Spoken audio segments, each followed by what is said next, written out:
Hi, welcome to Positively Sparking, a podcast on internet marketing, online productivity and business.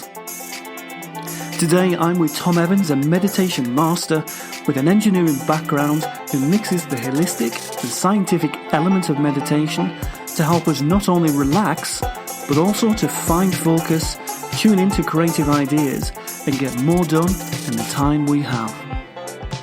Hey Tom, welcome to the show. Oh, it's great to be here. Well, it's good to have you here too, Tom. And for those of us who don't know all about you, let us know who you are and what you do. Well, I'm an author, an author's mentor, a meditation guide, and a podcast host as well. So it's always an honour to be interviewed on other people's podcasts. It's also great for podcast people like me as well, Tom, because you have a great mic and you've got great sound. It's de rigueur, isn't it? You have to do this, and you can always tell when you got someone as a podcaster just by the sound at the other end. And I need that, of course, to create the meditations and give them gravitas and a lovely bass and warmth to the sound of the meditations.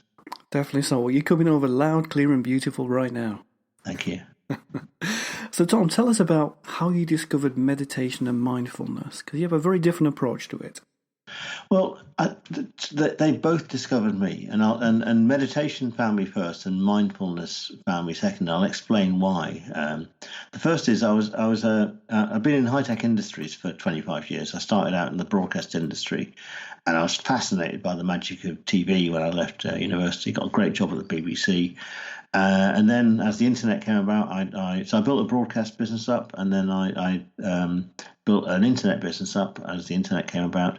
And I got pretty stressed out because I'd sold both businesses. I was pretty stressed. Someone said, "You've got to learn to meditate. It'll really help you." And I said, "Well, don't be stupid, because one, my mind's too busy. I can never switch it off. And two, I'm too busy to spend the time meditating." But I persisted.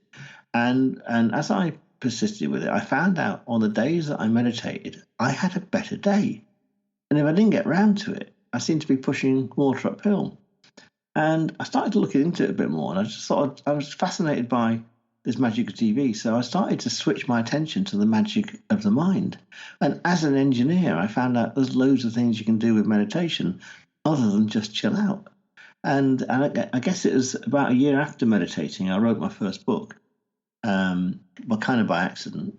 And then people started approaching me saying, "You've written a book, Tom, can you help me write a book too?" And I found this new career just arrived on my door. So that's how meditation sort of found me. And I use meditation to help people get into the zone and to write their books and that kind of thing. And wrote a few books about it, and recorded a few meditations about it.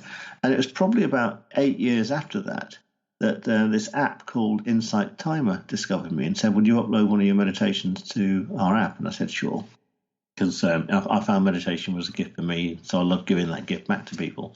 Put the meditation up there, and then it just went ballistic. And I discovered there was this term called mindfulness, and everyone started saying that you're a wonderful mindfulness teacher, which is amazing because I haven't been on a mindfulness course myself. And so I say meditation found me and mindfulness found me, and I only call myself things that other people call me, if you know what I mean. So sure. I've been called the Wizard of Light Bulb Moments and a Temporal Alchemist and all sorts of weird and wonderful things, but only because other people call me that. And if people say, "Yes, you're a great meditation teacher," who am I to argue, really? Definitely so. Lots of great things in there, Tom. So from an engineering background, which is very much a matter-of-fact industry, perhaps, you find yourself now in a very holistic world, helping people do what you did and feel better every day and enjoy what they're doing more and get into that focused moment a bit better. So just kind of go back to that one sentence you used about, you stated that when a friend said to you should learn to meditate, you said, "Don't be daft, my mind's too busy. I can never do that. I can't switch my mind off." Mm-hmm. That's a very common thing for people to say. So what would you say to people now who say that to you? Well, the engineering me didn't just learn the practice of meditation. I also researched the neuroscience behind it, and I started reading books on metaphysics, but also books on neurology. And there's a fantastic book by a guy called Ian McGilchrist called The Master and His Emissary, about how the left and right brain really work. And it's an urban myth that the left brain is logical and the right brain is creative. It's more accurate now to think of the left brain as sitting inside space and time and the right brain sitting outside space and time. But one wonderful thing that came from that book, which I didn't really realize, and actually I'd read it somewhere else, but it crystallized when I read that book, is that the normal human mind can only have one thought at a time. So if you're thinking about what you're thinking about, the thought that you're now having replaces the thought you were having. You might want to just think about that. And this is used in meditation all the time. So what you do in meditation is you focus on something else other than your thought, like a candle or the breath or a sound or a mantra, and then your thoughts go quiet. So it's a very basic principle. Is just think about something else other than what you're thinking about. And it's a bit like counting sheep at night. You know what I mean? As you count the sheep at night, you can't. Your mind wanders off in a different direction, and that's the basis of all meditation. So once you know that, then it's very easy to create meditations that take people's mind off what it was they were thinking about. You mentioned Insight Timer there, Tom. Yeah. And the meditation where I first heard you speak and be who you are on Insight Timer was about that very concept, about you can only think about one thought at a time. So I think what you were saying was, in effect, we are in control of what we think. Yeah, and actually, if you think about it, so as we're in a normal day, you're working on something, and then your mind wanders off, doesn't it, to what you're doing that evening, or sometimes it goes back to a conversation that you had yesterday that maybe didn't go so well, or if you're doing a podcast, you might be thinking about the questions or the answer, either the questions you're going to put as the podcast host or the answers you're going to give as the podcast guest.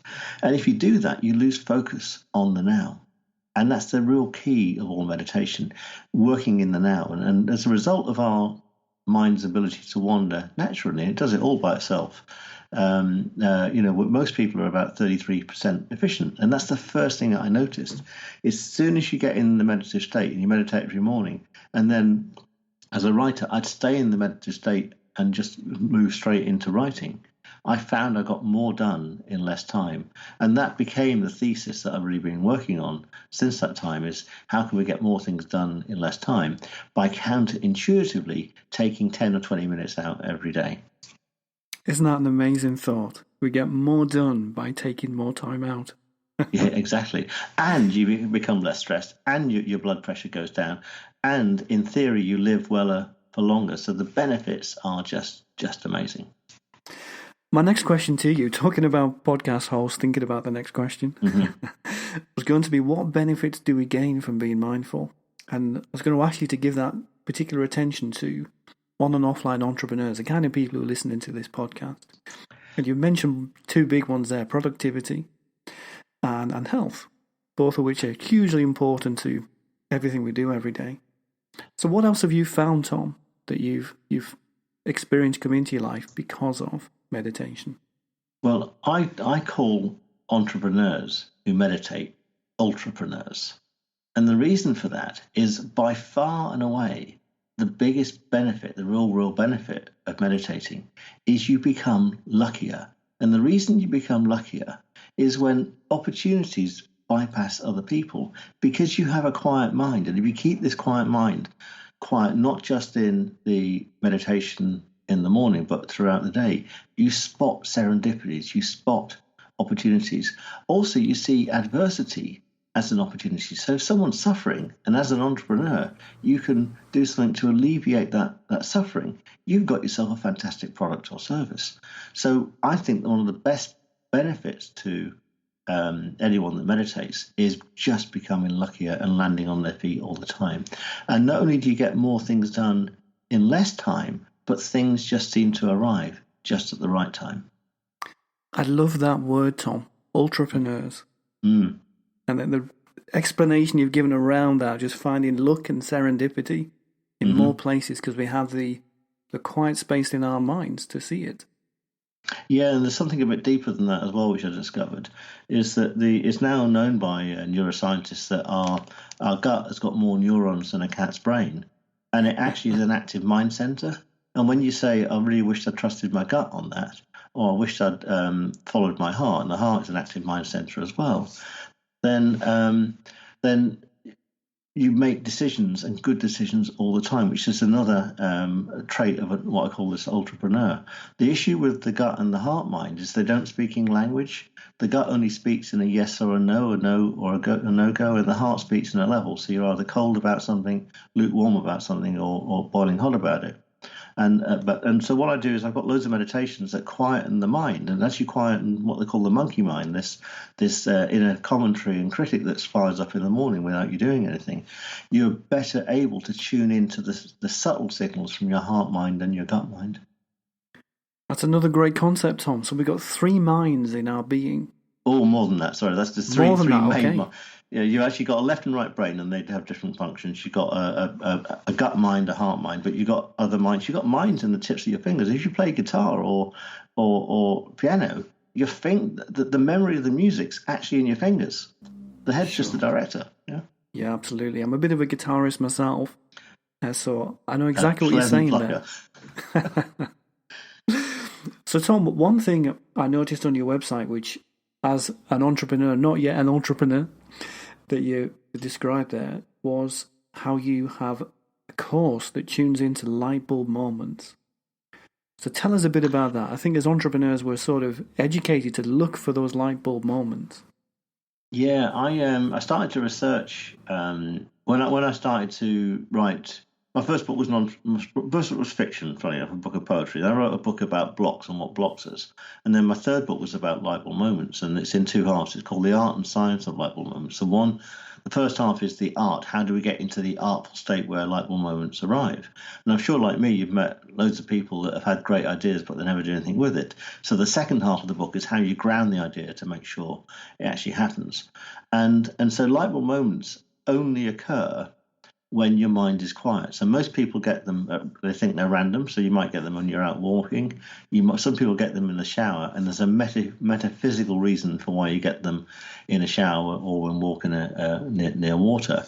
But if your mind is busy, you miss the light bulb moment. And the light bulb moment can be induced by entering a very specific meditative state where you don't meditate on the breath or mantra or a sound. You meditate on thought itself, and you move your consciousness away from the frontal lobe where most of our conscious mind chatter really occurs, into the center of the brain, a place called the pineal gland. And that's actually connected to what's known as the collective consciousness, this place where Leonardo da Vinci tapped into the future and started drawing pictures of helicopters, and just in case the helicopter failed, he drew pictures of people in parachutes as well. And so there's lots of people that have theorized, lots of metaphysicians have theorized about this idea of the collective consciousness. And that's what I think you tap into when you get a light bulb moment. And you tap into it by making your mind go quiet. And again, another great benefit for entrepreneurs who've become entrepreneurs to learn how to do that. I can imagine so. So, Tom, a lot of the concepts there that you've spoken about were very deep and very different to how we are brought up to believe human life is. Mm-hmm. So the collective consciousness is something which you encounter by watching things like the Da Vinci Code, for example, as a film. Or you might read it in a book that is from a different practice than Western society might focus on. So how has all of this changed you as a person? I'm just thinking of the difference between the engineer that started out and the internet entrepreneur and who you are now. Well, it's in my latest book, my 13th book, it says at the end, Tom still doesn't know what he wants to do when he grows up. But the essence of what I like to do is to take things apart and put them back together again. That's what I used to do when I was in the BBC, is, cameras would be broken and I'd work out what's gone wrong and I'd fix them, and became known as the camera guru. And I like doing that with the mind. I like to see what's possible with the human mind. And I should say as well is that some very open-minded scientists, and a lot of whom I have on the Zone show, are really open to the idea is that we're just tapping into a new level of consciousness, and that the missing dark matter and the missing dark energy that the quantum physicists and the cosmologists have detected is the very same thing as a collective consciousness that the metaphysicians have been talking about for many, many thousands of years. And so to me, in this century, what's going to happen is that there's metaphysical research, and these people that didn't really have the language or the mathematics to describe things, but have just experienced kind of weird things going on. And the scientists who've got equations that don't add up, they will meet in the middle and will come into a new phase of human evolution where we start to direct the abilities. I call them super sensibilities, not psychicness. They're just amazing abilities that each of us has to be more creative, to be more productive, and even if this is your bag, to also heal as well, because each of us is an intrinsic healer. Amazing stuff, Tom. That sounds like a great new age. It is, yeah. And I even wrote a book about it, New Magic for a New Era. Fantastic. Great stuff. One of the things you mentioned there about your podcast is the scientists and the people who come on the show who are from, I'm trying to think of the word to describe it, a more conventional part of society, we might say. So many meditation people kind of focus on what they're doing from that holistic well-being point of view, but your focus is very different. With that engineering background, you do open it up to science, you do open it up to business, these things that exist in our everyday world that we think of as being different to the holistic world. Just tell us a bit about that point of view that you come from. Well, I feel very privileged in a way, because you can't design a career like the one that I've been blessed with.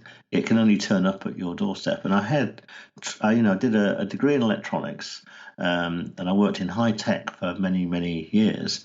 So I have a very deep understanding of how things work. So this Skype conversation that we're having right now, I understand how the light is hitting my camera, getting encoded, being sent down the lines and being picked up by you, and how the sound is being picked up by the microphone. I understand the physics, the electronics, the mathematics about all of that stuff, and how compression algorithms work. And I've got this nerdy character, which is wonderful. But then, by chance, this other career arrived. And when I went, now this is a bit weird. Something weird has just happened.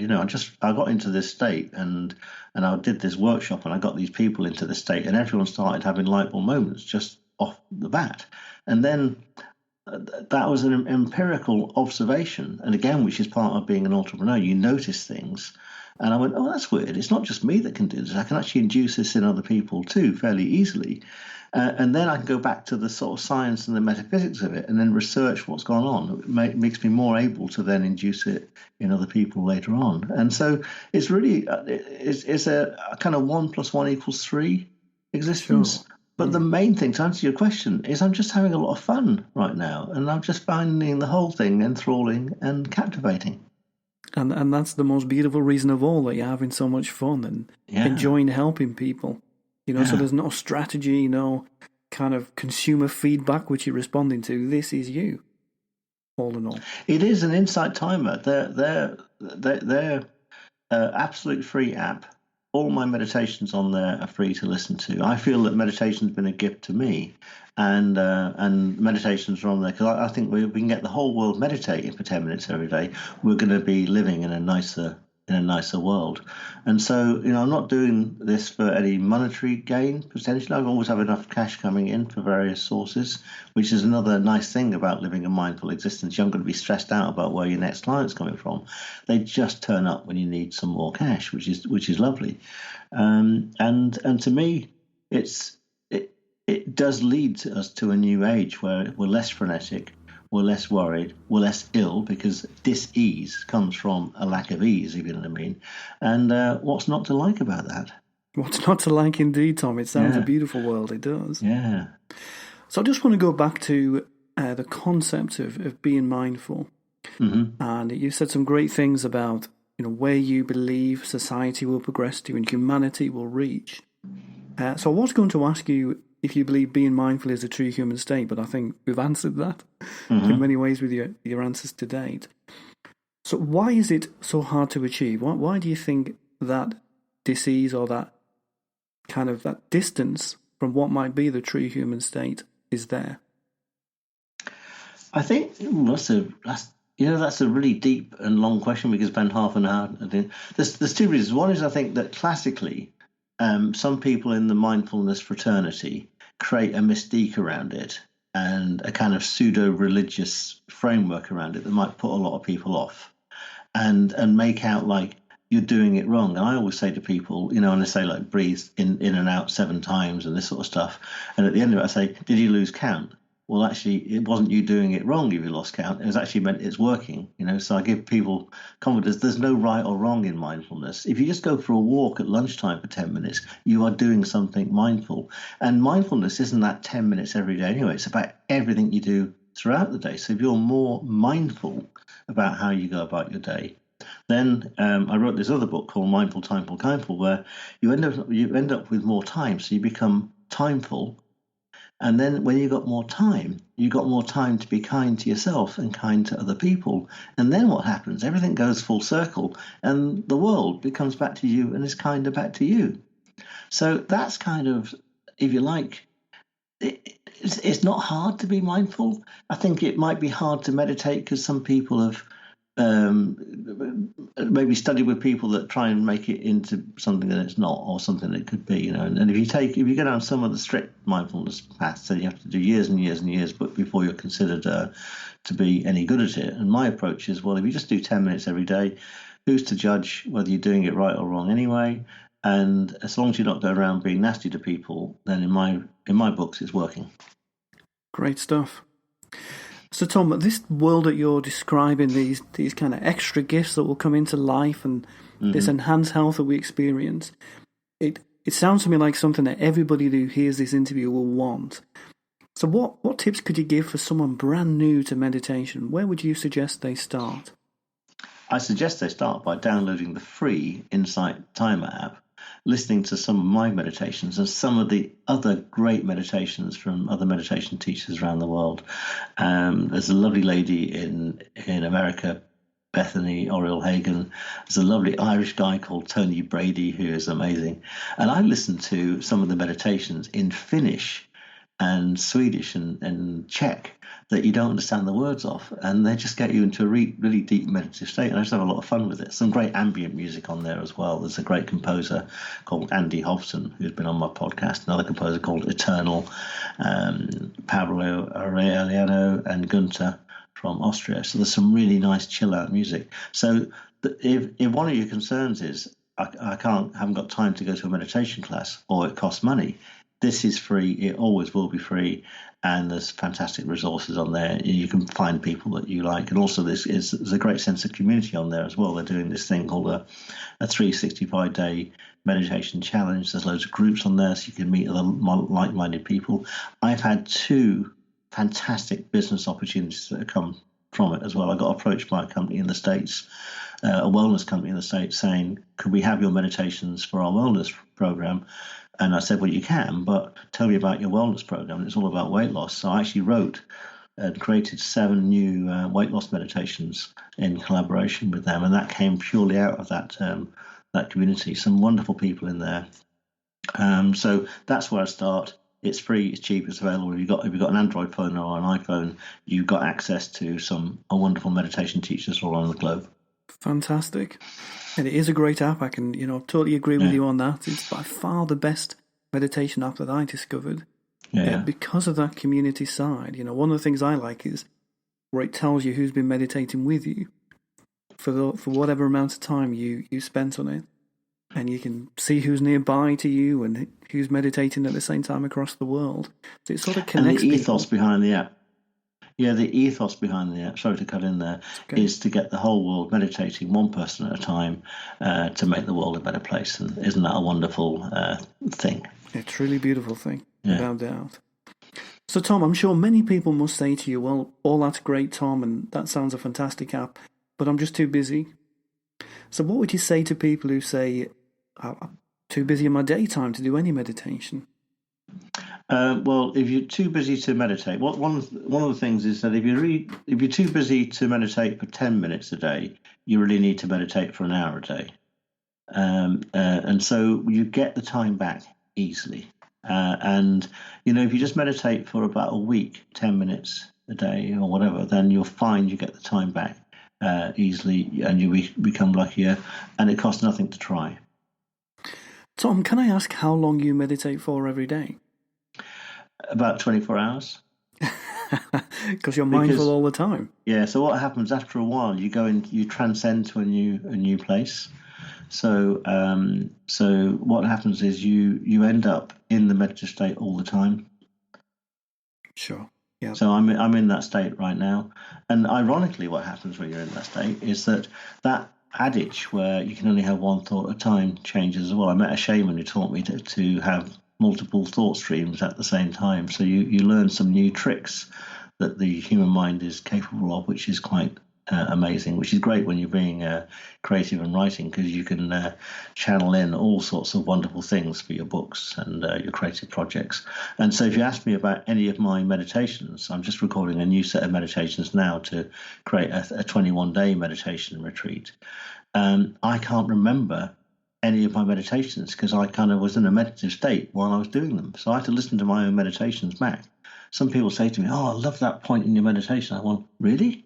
I can't remember it." So, yeah, I stay in the meditative state pretty much 24 hours, and that includes sleeping as well. So I've got meditations and techniques that show you how to be creative while you're asleep, which again is a brilliant tip for entrepreneurs. If you've got a problem that you need some resolution on, I'll give you the tip now. I can. You write it down on a post-it note, put it underneath your pillow, and you'll dream the answer to it while you're asleep, which is just great. So you can be productive while you're sleeping. I am going to try that, Tom. That sounds it sounds so simple, but I'm guessing that the fact that you write it down before you go to sleep is a key factor. It is, yeah. And the unconscious mind, and when the conscious mind is quiet while you're asleep, the unconscious mind processes it for you. And you either get the answer in your dream, literally, or in metaphor, or the answer turns up at your doorstep the next day sometime. Great stuff. There's a wonderful tip for us all. I'm going to give that a go tonight. Please. So, Tom, you've mentioned some great things there about your own meditations. You're on was it your 12th book that you're writing right now? 13th book. 13th, okay. Yeah. And a new set of meditations. So tell us about what's going on with your business. What you're going to do? You're doing many things next by the sound of it. Yeah, I've just created a new program called Mindfulness-Based Time Management, MBTM, and it's an 8-week program that completely changes your relationship with time. And I mean that at a fundamental level. Not only does it show you how to get into the meditative state all the time, so you get more things done with less time, but also how to tune into natural time. The man-made calendar is brilliant because without the man-made calendar, we wouldn't have turned up at the right time to do this interview. So it's really good. We don't want all our planes landing at Heathrow at the same time. But the man-made calendar is exactly that. It is man-made. It's a false time system. There's no such thing as weeks. There's no such thing as months with unequal lengths in them. There's no such thing as seconds, minutes, and hours. We've made them up so we can run our modern world. And some of us have become ensnared and entrapped by that time. So when you jump outside time from a psychological and neurological perspective, and once you get back into the natural cycles again, you find that you can get more things done with less time. And not only does that happen, but you get everything turning up just at the right time, which is lovely. So that's just being launched right now. And at the end of the 8 weeks, I then get people into this 21-day meditation retreat, which it says 21 days forms a habit. So you do the course, and then in 21 days you get a recap on the course, but also you get into the practice of meditation.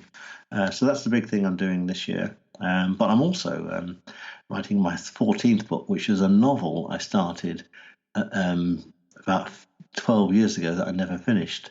All these other books got in the way, and I've committed myself to publishing this novel by my next birthday.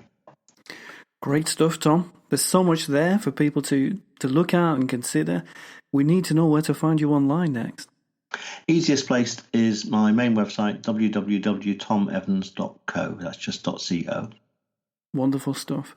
And having had a look at that site, I can recommend it to people. There's all kinds of good tips on there and more insights into mindfulness and meditation. So, Tom, this has been one of my favourite podcasts for a good while. You're giving some great things. You're very unique. Is there any final message you'd like to give everybody? Yeah. If someone makes your blood boil and it happens to me. I'm not perfect. I'm mortal and human.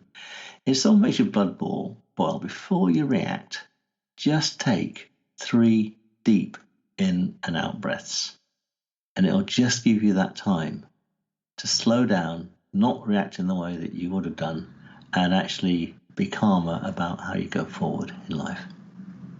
A wonderful tip to end with. Great stuff. Well, Tom, thank you so much for coming on the podcast. It's been such great insights from you today. I'm sure everyone's going to go and try at least one thing that you've suggested, and I'll let you know how that little tip under the pillow goes for myself. Thank you so much, and thanks for asking all the right questions in the right order. My pleasure, Tom. Cheers. Thank you. My name is Phil Byrne, and I'd like to thank you so much for listening today. I hope you got something really good to take away from this week's episode for you or your business. And you know what? I'd like to give you something more. In fact, I'd like to give you a whole free web marketing pack full of all my latest and best ideas on how you can take your business forward positively online. Download your pack at positivesparks.co.uk/pack. And most of all, guys, look forward to seeing you again next week.